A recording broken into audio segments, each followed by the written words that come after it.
Nang makarating sa bayan ang balita ng kasawiang palad ni Tandang Selo, ang ilan ay nahabag at ang iba na may nagkibit balikat.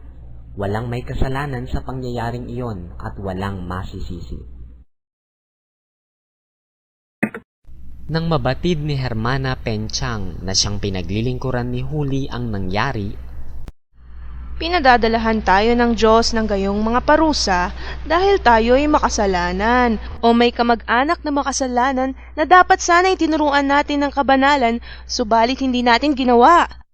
Ang tinutukoy na makasalanang kamag-anak ay si Huli. Akalain ninyong ng isang dalagang maaari ng mag-asawa ay hindi pa marunong magdasal? Kung dasalin na nga ba, Ginoo Maria, ay hindi man lang humihinto sa sumasa iyo. At sa Santa Maria ay hindi man lang humihinto sa makasalanan na siyang pagdarasal na dapat gawin ng isang mabuting Kristiyano na may takot sa Diyos.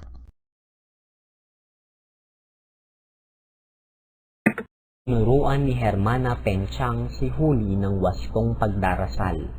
Pilit ding pinabasa kay Huli ang librong Tandang Basyo Makunat na sinulat ng isang praile.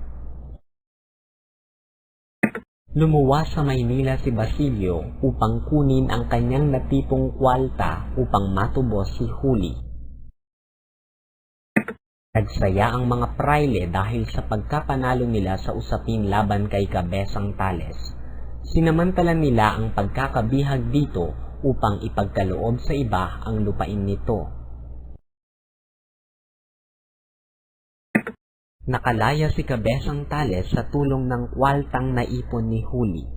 Nang dumating ang Cabeza sa sariling tahanan ay nakita niyang iba na ang nagmamay-ari nito, pati ng kanyang lupain.